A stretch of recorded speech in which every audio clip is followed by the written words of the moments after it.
It was 7:15 in the morning, Canary Wharf, London. The coffee in my hand was hot, but the air in my flat was cold, quiet, and expensive, just the way I liked it. Then the buzzer rang. It wasn't a friend. It was a process server. I signed for the thick envelope, ripped it open while standing in my hallway, and stared at the legal header. A claim for financial maintenance. My parents, Gavin and Kennedy, were suing me. They weren't asking for help. They were suing me for monthly support because they claimed they were destitute. Why? Because my sister Peyton's divorce was costing them a fortune. They wanted my money to pay for her mistakes. The audacity didn't make me scream. It made me freeze. Pause for a second. Drop a comment and let me know what is the most outrageous thing a family member has ever demanded from you. I'm reading the comments right now. I didn't throw the papers. I didn't scream. Panic is an inefficiency I couldn't afford, so I skipped it and went straight to mitigation. I sat down at my glass dining table and engaged risk assessment mode. The lawsuit claimed I had made a verbal contract to support my parents in their old age in exchange for the necessities of life they provided during my childhood: food, shelter, clothing. They were actually trying to invoice me for raising me. They claimed my refusal to sell my home to fund their legal battles constituted a breach of this imaginary contract. It was a nuclear strike on my financial future launched by the people who were supposed to be my safety net. Most daughters would call their mother crying, begging for an explanation. I opened my laptop. My parents were terrible with technology. Years ago, they had set me up as the administrator for the family cloud drive because they couldn't be bothered to remember passwords. They had forgotten I held the keys. I logged in. I didn't just browse. I executed a hostile takeover. I downloaded 5 years of tax returns, credit card statements, and bank transfers. I secured every single PDF that detailed their spending habits. Then I changed the passwords. I locked them out of their own digital lives. I looked around my living room. To them, this flat in Canary Wharf was just an asset. It was a pile of money they could liquidate to solve their problem. But to me, this wasn't real estate. It was a fortress. I walked to the wall and pressed my hand against the cold plaster. This wall wasn't made of plasterboard and paint. It was made of rice and beans. For 4 years, I ate nothing else. While Peyton was getting weekly spray tans and a nose job for her 16th birthday because of a supposed deviated septum, I was walking to work in the snow to save the bus fare. While they poured thousands into her pageant dresses, betting on her marrying rich, I was hoarding pennies like a dragon. Every square foot of this place represented a party I missed, a trip I didn't take, a luxury I denied myself. I built this silence. I bought this peace. It was the only place in the world where no one could tell me I wasn't enough, or that I was too boring, or that I existed solely to service the family image. This flat was the physical manifestation of my survival. Selling it wouldn't just be a financial loss, it would be a return to the chaos.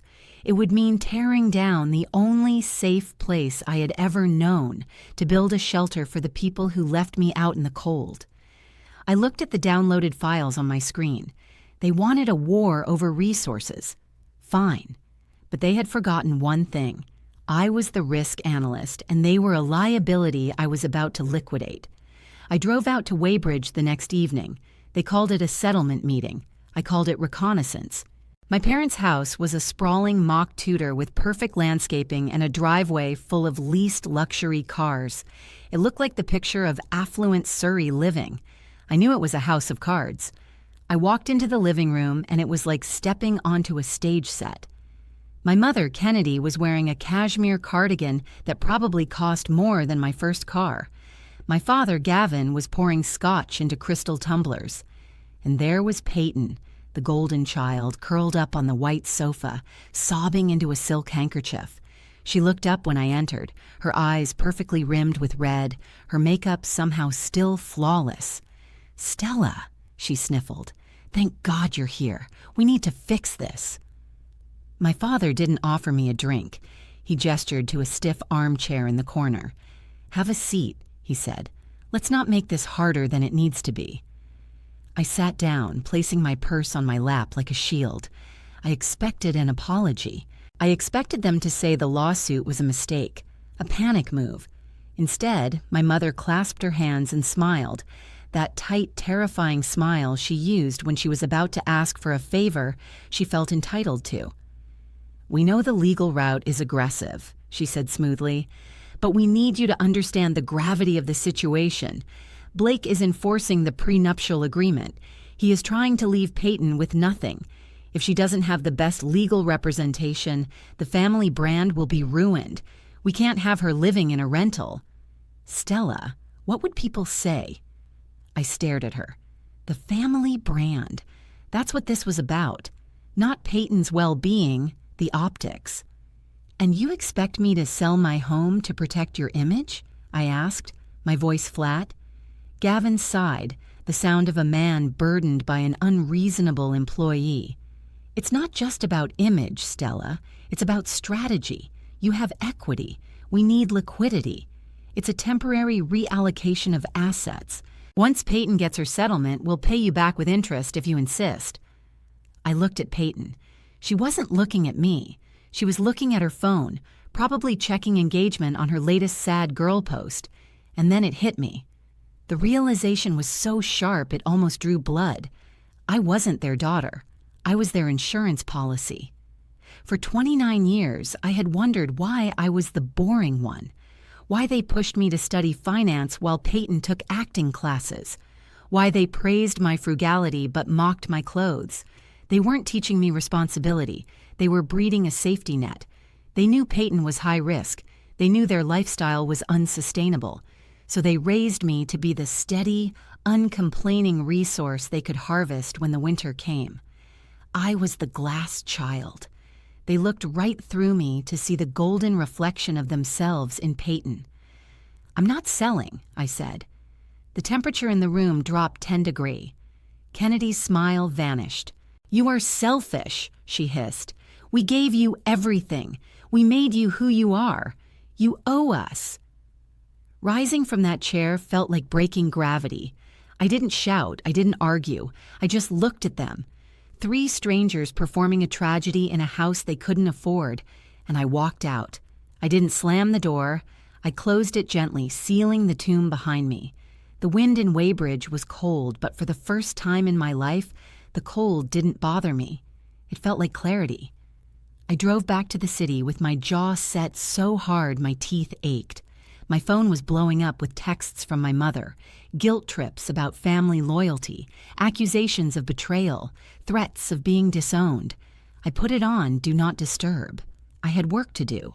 I hired a solicitor named Cooper, a man whose smile was as sharp as his suit. He filed an application to strike out the claim based on improper grounds and lack of merit. But that was just the opening salvo. The real war was happening on my dining room table. For the next 3 nights, I didn't sleep. I became a forensic accountant in my own home. I combed through the gigabytes of data I had downloaded, every credit card statement, every bank transfer, every transaction. It was a labyrinth of financial incompetence. I saw the leases for cars they couldn't afford. I saw the 5-star holidays put on credit cards with 20% interest rates. I saw the business expenses for Gavin's consulting firm that were actually payments for country club memberships and spa days. But then I found it, the smoking gun. It wasn't just incompetence, it was embezzlement. My parents were trustees for my grandmother's small estate, money that was supposed to be held in trust for all the grandchildren's education. The account was empty, drained, and the transfers didn't go to universities. They went to a shell company registered to Peyton. They had been funneling the family's future into her influencer career, buying followers, paying for brand trips, funding her lifestyle to make her look successful enough to snag a rich husband. They weren't destitute. They were criminals. They were technically bankrupt because they had stolen from the family pot and spent it on smoke and mirrors. I sat back, the blue light of the laptop illuminating my face. I felt a strange sense of detachment. The anger was gone, replaced by a cold, mathematical certainty. They had sued me for support because the well had run dry, and they needed a new source to tap before the fraud was discovered. I drafted a forensic report. It was 30 pages of charts, graphs, and undeniable proof. I wasn't just fighting a lawsuit anymore. I was building a prison cell. The wind howled outside my window, rattling the glass of my fortress. Winter had arrived in London, and it was going to be a long, cold season for the people who thought they could use me as kindling. I printed the report, the pages warm in my hands. The professional escalation was complete. Now I just had to wait for the right moment to drop the hammer. Cooper called me on Thursday. His voice, usually smooth and confident, was tight. "Stella, we need to talk. I have the disclosure documents from Blake's legal team." I put my coffee down. "What is it? Did they find the shell company?" "No, it's worse. Or better, depending on how cynical you are." He paused. "Blake isn't just enforcing the prenup because of irreconcilable differences. He's invoking the infidelity clause, specifically the subsection regarding paternity fraud." My hand froze over my keyboard. Paternity fraud. Yes. Peyton isn't just getting divorced. She's pregnant. And the paternity test Blake's lawyers demanded confirms the father isn't Blake. The silence stretched between us, thick and heavy. "Then who is it?" I asked, though a sick feeling in my stomach told me I already knew. "It's Parker, Blake's younger brother." I stared at the wall of my office, the city skyline blurring into gray static. Parker, the brother Blake had bailed out of rehab 3 times. The brother who had always looked at Peyton a little too long at family dinners. It was a dynasty-ending scandal, an incestuous betrayal that would humiliate one of the most powerful families in London. And my parents knew. Suddenly, the pieces slammed into place. The desperation, the lawsuit, the claim that they were destitute. They weren't trying to maintain a lifestyle. They were trying to buy silence. They needed hush money. They needed to move Peyton out of the country, set her up somewhere quiet, pay off anyone who might talk before the news broke and destroyed their social standing forever. They were willing to sacrifice my future, my home, my security, my life to cover up the fact that their golden child had detonated a nuclear bomb inside her marriage. It was the ultimate normalization of cruelty. They had convinced themselves that destroying me was a necessary evil to save the family honor. They viewed my stability not as my achievement, but as their reserve fund. I felt a cold fury settle in my bones. They weren't just bad parents. They were accomplices to a moral crime, and they had tried to make me an accessory after the fact. "Send me the files," I told Cooper. "All of them. The paternity test, the prenup, the infidelity clause." I hung up and walked to the window. Below me, the city moved in its relentless rhythm, indifferent to the rot at the heart of my family. I had spent my life trying to be good enough, trying to be seen. Now I realized they had seen me perfectly clearly. They saw me as the sacrifice, the scapegoat to be burned so the golden child could rise from the ashes. But they had made a fatal miscalculation. The scapegoat had the receipts, and she wasn't burning alone. The solicitor's meeting room smelled like lemon polish and stale coffee. It was a windowless box designed to make people uncomfortable, but I felt right at home. I sat next to Cooper, my hands folded on the table, watching my parents across the expanse of mahogany. They looked confident, smug even. They had dressed the part of the grieving, destitute elders. My mother in a modest gray suit, my father hunching his shoulders to look frailer than he was. Their solicitor, a man who looked like he chased no-win, no-fee cases for sport, started his opening statement about the sacred bond of family and the tragedy of abandonment. He was talking about moral obligation. He was talking about how I had benefited from their generosity for 18 years and now refused to pay it forward. Gavin nodded along, looking at me with a mixture of pity and disappointment, as if I were a wayward child who just needed a time out to understand the error of my ways. They really believed they were going to win. They thought they could shame me into submission because that's how they had controlled me my entire life. They didn't realize that shame is a currency, and I had stopped trading in it years ago. Cooper didn't interrupt. He let them finish their performance. When the room finally went quiet, he didn't open a legal binder. He looked at me. It was my turn. I didn't stand up. I didn't raise my voice. I simply reached into my bag and pulled out 2 manila envelopes. I slid the first one across the table. It stopped perfectly in front of my father. "That is a forensic audit of the family trust," I said. My voice was calm, almost bored.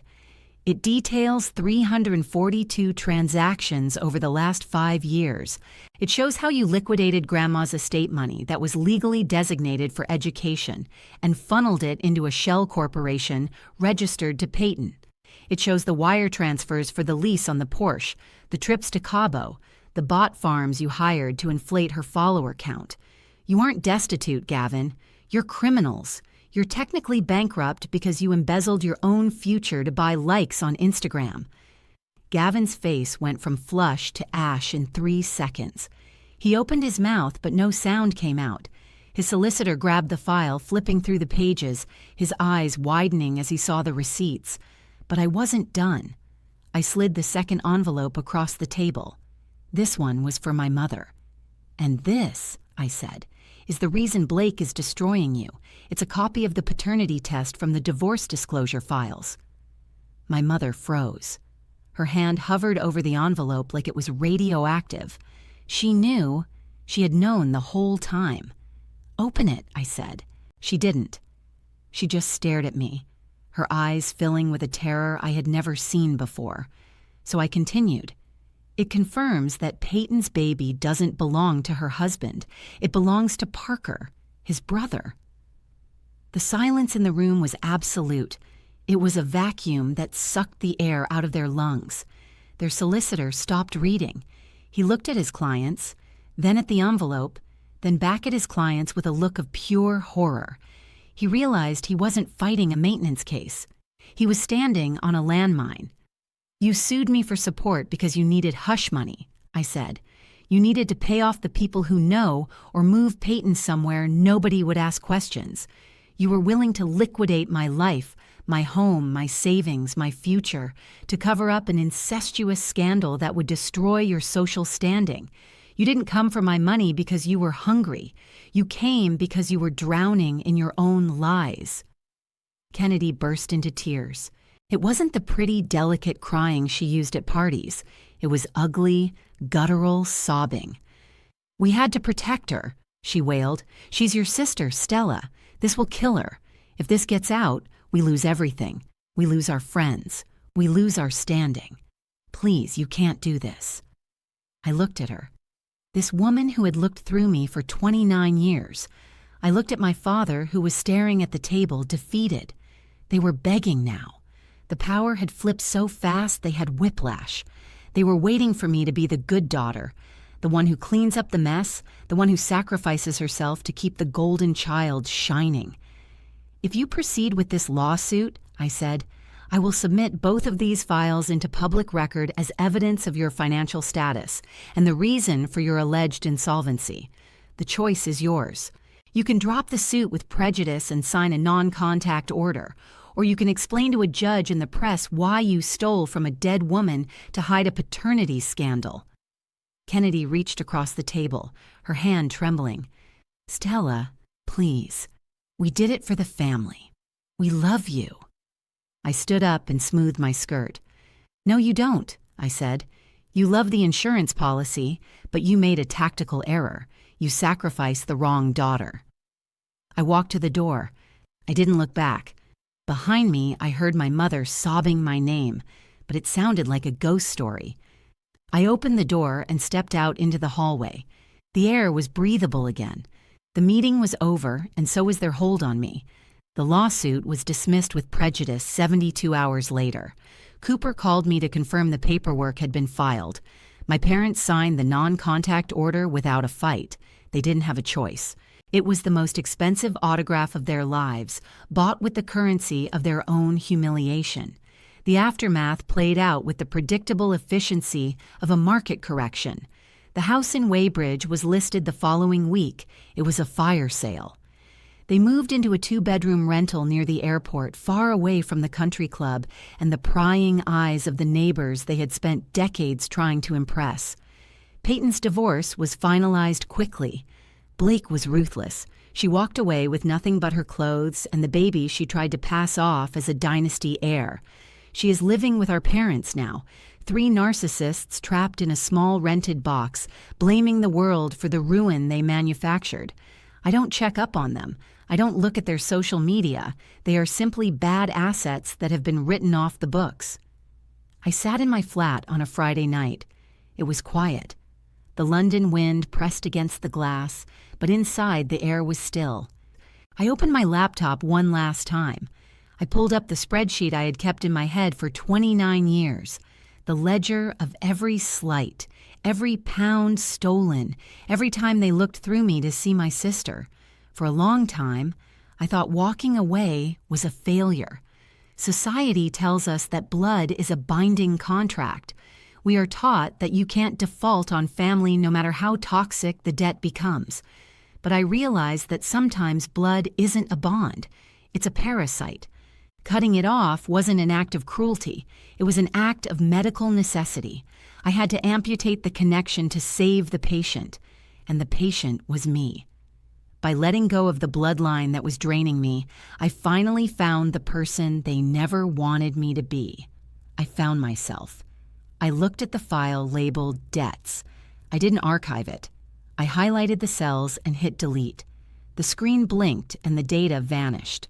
The balance was 0. I closed the laptop. I walked to the window and looked out at the city lights, thousands of other fortresses against the dark. I wasn't the glass child anymore. I was solid. I was secure. And for the first time in my life, I was free. If you've ever had to build your own fortress to stay safe from the people who were supposed to protect you, share this story. And if you are the glass child of your family, remember you don't have to break just because they can't see you.